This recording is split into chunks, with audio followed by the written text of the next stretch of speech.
Narito na ang Veritas Editorial, ang paninindigan ng Veritas 846 sa mga napapanahong usapin sa bansa. Pakinggan si Reverend Father Anton C.T. Pascual, Pangulo ng Veritas 846, ang radyo ng simbahan. Veritas Editorial.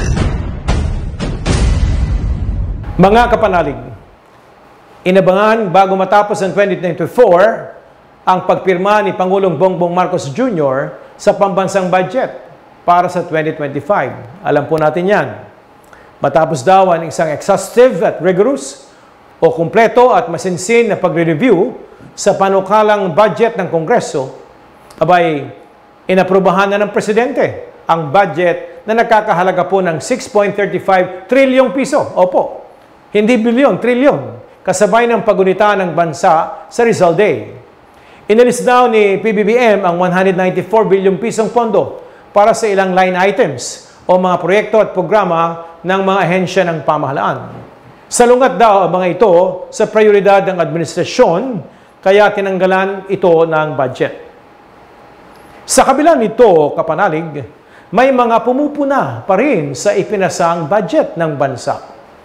Isa sa mga ito ang Philippine Business for Education, isang grupong nagsusulong nga ng reforma sa sektor ng edukasyon sa bansa. Ikinababahala ng Philippine Business for Education ang lumalaking discretionary funds sa ating budget.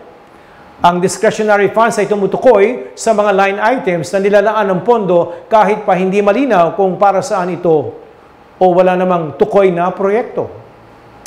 Ang mga ito ay kadalas ay napupunta sa mga proyektong gustong ipagawa ng mga mambabatas para nga sa kanilang mga distrito.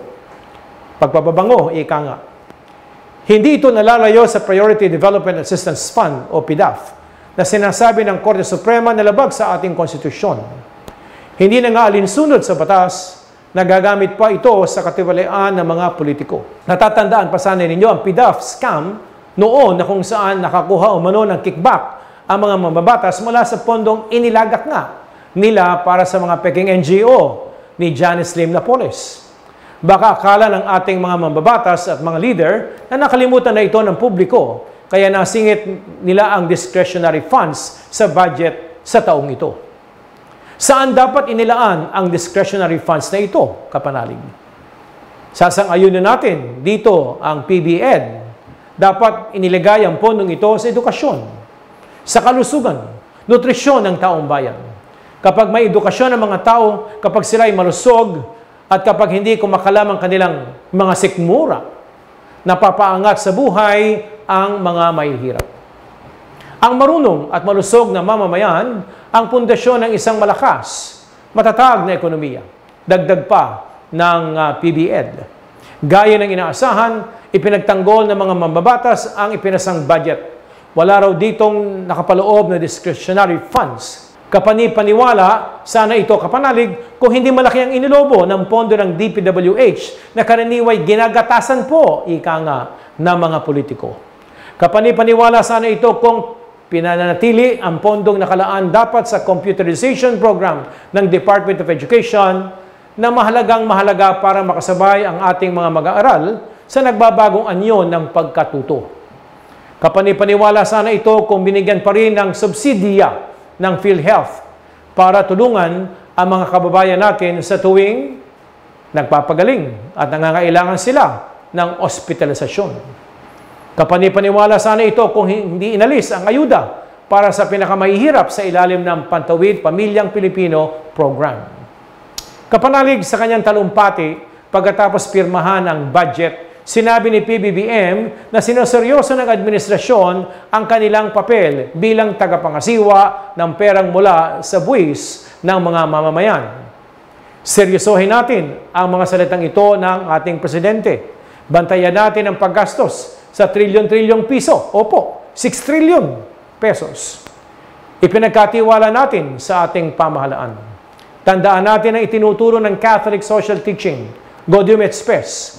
Dapat makamit ng tao ang lahat ng kailangan nila para mabuhay katulad ng pagkain, tirahan, edukasyon. Sa pagkamit nito, katuwang nila dapat ang gobyerno na ang pangunahing tungkulin ay masinop na gamitin ang pera ng bayan. Kaya mga kapanalig, salamat sa mga grupong nagbabantay at sumusuri sa pambansang budget para sila ang tinutukoy sa mga Kawikaan 4:26 na sumisiyasat ng mabuti sa landas na lalakarin bilang isang bayan ng Diyos. Kapanalig, tayong taong bayan naman, dapat ding nagbabantay. Huwag nating hayaang bumalik ang pork barrel. Huwag nating bigyan ang mga nasa gobyerno ng pagkakataong makapagnakaw. Kaya't eternal vigilance po is the price of democracy. Makipaglaban tayo. Bantayan natin. Magkaisa tayo. Sumayin niyo ang katotohanan. Inyong napakinggan ang Veritas Editorial. Ugaliing pakinggan ang Veritas Editorial kasama si Reverend Father Anton C.T. Pascual. Veritas Editorial.